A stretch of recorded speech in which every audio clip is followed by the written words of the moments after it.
მოგესალმებით, მე მეკიტა ლახაძე ვარ, ვასწავლი გეოგრაფიას. ეს შეხვედრა კი მე-11 კლასელებისთვის არის. მე როგორც წინა გაკვეთილზე მოგახსენეთ ბოლო ნაწილს შეჯამების დროს, მინდა დღევანდელი ჩვენი შეხვედრა ფაქტობრივად იყოს ჩვენი განვლილი მასალის, ჩვენი გლობალური პრობლემების გეოგრაფიის შეჯამება. ეს არის იმ კურსის შეჯამება, რომელზეც წელს თქვენ იმუშავეთ.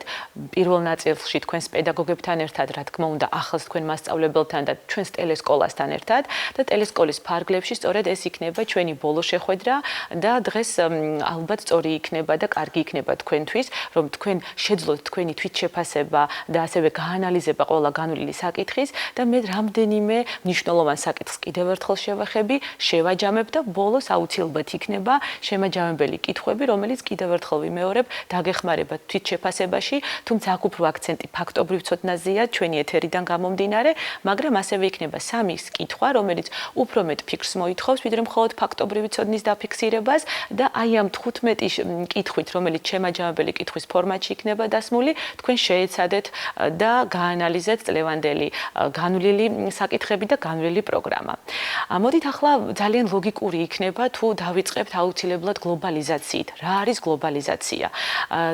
თქვენი პედაგოგები ხაზგასმით აუცილებლად ისაუბრებენ, რომ სწორედ ეს არის პროცესი, როდესაც ხდება სოციალური, ეკონომიკური, პოლიტიკური, კულტურული საზღვრების წაშლა, სოფლიოს დავიწროება და იწყება ერთგვარი უნიფიკაციის პროცესი. რა თქმა უნდა, გლობალიზაციის განმარტება მხოლოდ ერთადერთი და ესეთი მნიშვნელოვანი, რომ მხოლოდ ეს არის გლობალიზაცია არ არსებობს და ყველა ადამიანი თავისებურათაც კი აღიქვამს სწორედ აი ამ მნიშვნელოვან გლობალურ პროცესს, მაგრამ გლობალიზაციაზე ერთი რამ მნიშვნელოვანია ვთქვათ, რომ ეს არის პროცესი კიდევ ერთხელ ვიმეორებ, როდესაც ხდება ურთიერთდაკავშირება, როდესაც ხდება საზღვრების გაუფერულება და ასე დროს მნიშვნელოვანია ადამიანი, საზოგადოება და შემდგომ რა თქმა უნდა თვითონ ქვეყნები.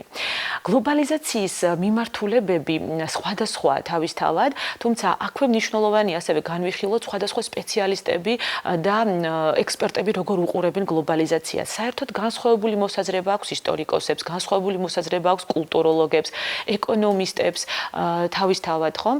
თითოეული ყველაფერს უკავშირებს თავის საწყისებს, ხომ? ზოგიერთი ფიქრობს, ეს არის კაპიტალიზმთან ერთად წამოსული პროცესი, ნაწილი ფიქრობს ეს არის ვესტერნიზაციის პროცესი, ვესტერნიზაციით განპირობებული, ნაწილი ასევე ფიქრობს, რომ ეს ყველაფერი საერთაშორისო ორგანიზაციების შექმნასთან არის დაკავშირებული, მაგრამ საერთო ჯამში გლობალიზაცია არის ის, რაც ყველას გვეხება, ის, რაც თითოეული ჩვენგანის თანამონაწილეობით ხდება და კონკრეტულ ლოკალურ ადგილში გაკეთებული, შექმნილი, განხორციელებული ქმედება აუცილებლად გლობალურ სივრცეში პოულობს შემდეგ ასახვას.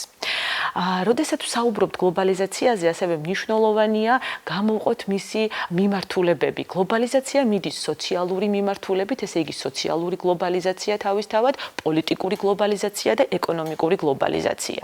თითოეული მათგანი თავის მიმართულებებს ეყრდნობა. როდესაც ვსაუბრობთ ეკონომიკურ გლობალიზაციაზე, ასე დროს მნიშვნელოვანია საერთაშორისო ვაჭრობა და ნახეთ ერთ-ერთი უმნიშვნელოვანესი ტერმინი, რომელიც წელს თქვენ დაამუშავეთ, ეს არის ტრანსეროვნული კომპანიები, რომელიც ძალიან დიდწილად განსაზღვრავს, რა თქმა უნდა, სოფლიოს გლობალურ ეკონომიკას. თავისთავად უცხოური ინვესტიციები.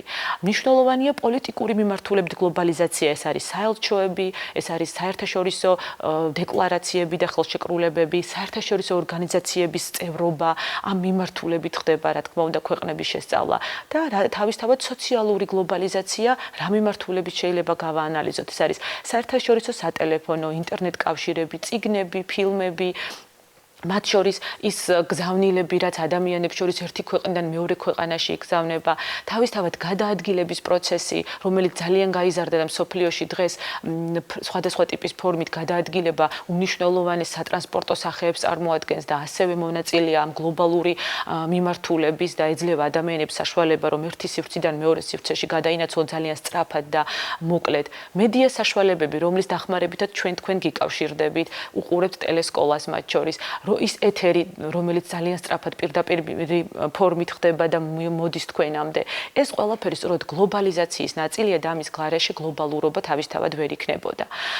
ასევე მინდა გაგახსენოთ არანაკლებ მნიშვნელოვანი გლობალიზაციის საზომი, ერთგვარი ერთეულები, როგორც არის კოფის და ატკერნის ინდექსები, რომელიც სწორედ ამ მიმართულებების შეისწავლის ქვეყნებს და განსხვავებულ რაოდენობას სწავლობს, რა თქმა უნდა, კოფისა და ატკერნის ინდექსები და ალბათ კარგი იქნება თუ ახლა ვნახავთ ერთ ინტერაქციულ რუკას და ინტერაქციულ დიაგრამას, მოდით ასევე ვიტყოდი, მისი ნაწილია ასევე სწორედ ეს და ვნახავდით როგორ იცვლებოდა ქვეყნების გლობალიზაციის ინდექსი და მაჩვენებელი პროცენტულად წლიდან წლამდე.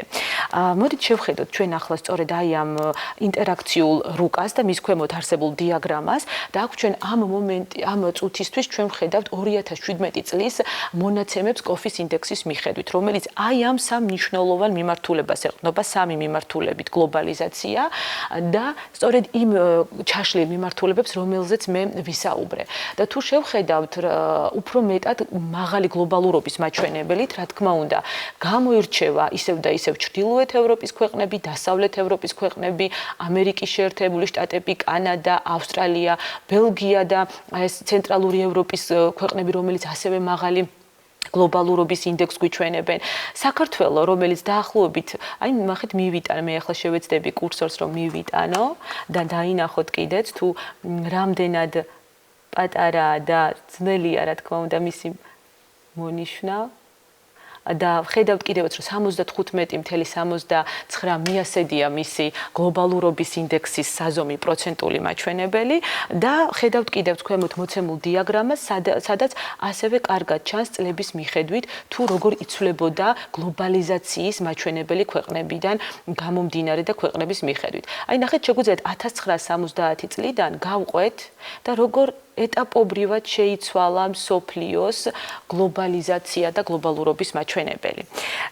ეს რუკა და ქვემოთ მოცემული დიაგრამა დაგეხმარებათ, რომ თვალსაჩინოდ აღიქვათ, როგორ განვითარდა მსოფლიო და როგორ მოახერხა, რომ ყველა მიმართულებით ის ყოფილიყო მსოფლიო, თითოეული ქვეყანა მსოფლიოს ნაწილი გამხდარიყო.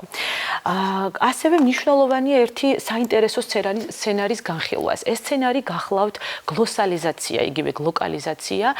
და ეს რა ტიპის სცენარია, როდესაც გლობალიზაციას ადგილი აქვს რეგიონალურ დონეზე და აქ უკვე რეგიონალური სცენარია და აქ უკვე გათვალისწინებულია ადგილობრივი ქვეყნის, რეგიონის ტრადიციები, ეთნიკური კულტურა, პატივსცემს სწორედ ამ მიმართულებით და სწორედ მაგალითების მოყვანის შესაძლებლობა თქვენ გექნებათ ჩვენი გაკვეთილის ბოლოში მოცემულ შემაჯამებელ კითხვებში, სადაც მოგეცემათ საშუალება, რომ მოიყვანოთ გლოსალიზაციის, იგივე გლოკალიზაციის მაგალითები.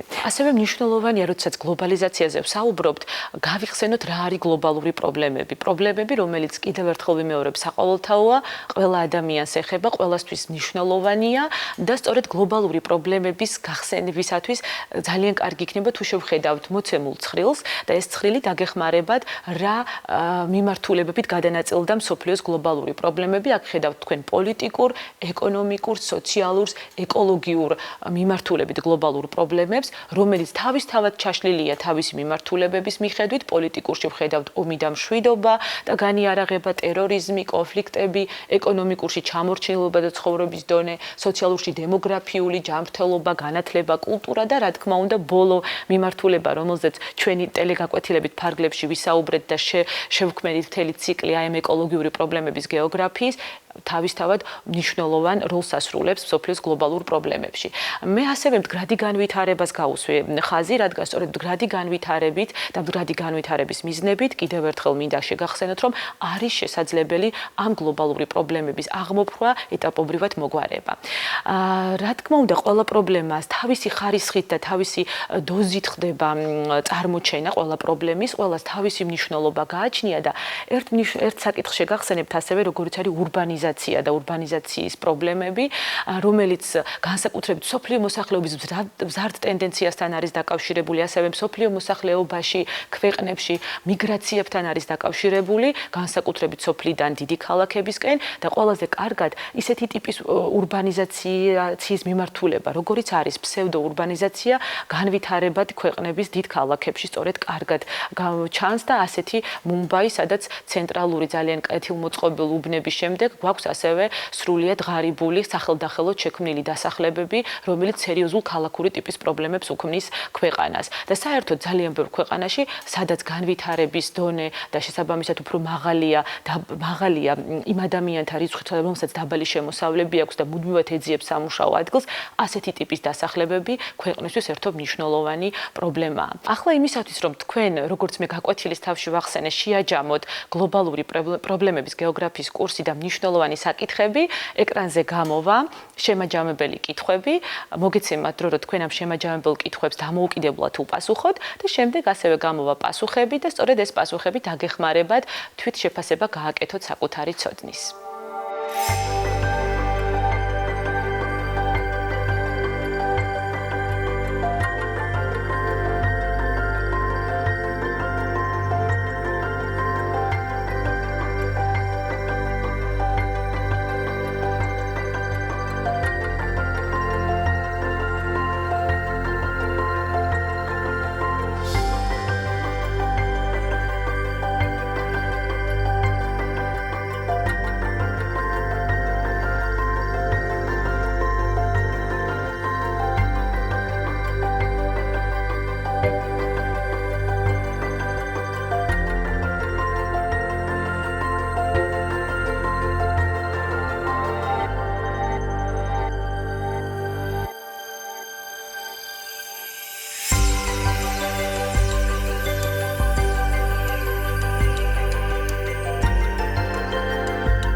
როდესაც ვსაუბრობთ გლობალიზაციაზე, ასეთ დროს ალბათ კიდევ შეჯამების თვალსაზრისით უნდა ვახსენოთ ისეთი მნიშვნელოვანი საკითხი, როგორიც არის გლობალური პრობლემების მოგვარება. გლობალური პრობლემების მოგვარება კიდევ ერთხელ მინდა რომ თქვა, რომ ეს არის თითოეული ქვეყნის წილი. თუ გავიხსენეთ ასევე ეკოლოგიურ პრობლემებს, იქ ჩვენ გამუდმებით ვახსენებდით ღონისძიებების რაოდენობას და შემუშავებულ ღონისძიებებს, რომელიც იქნება მიზანმიმართული პრობლემების პრობლემების მოგვარებისათვის. ამიტომ მე მინდა რომ გლობალური პრობლემების გეოგრაფიის არსი და ამ წლევანდელი კურსი სწორედ ამ გლობალური ფორმით წარმოიდგინოთ და შეაფასოთ და დაასახოთ თქვენი პრიორიტეტები თითოეული თქვენი კონკრეტული ადამიანის თვალით, როგორ შეიძლება რომ მოგვარდეს, გადაიჭრას და თქვენ იყოთ მონაწილე მსოფლიოს გლობალური პრობლემების აღმოფხვისა და უკეთესი სამყაროს შესაქმნელად. მე ახლა მსურს რომ დაგემშვიდობოთ, კიდევ ერთხელ ვიმეორებ, რომ ტელეგაკვეთილები გეოგრაფიაში მე-11 კლასისთვის დასრულდა. გისურვოთ ძალიან ლამაზი და კარგი არდადეგები და ბედნიერი სასწავლო წლის დაწყება. კარგად ბრძანდებოდეთ მომავალ შეხვედრამდე.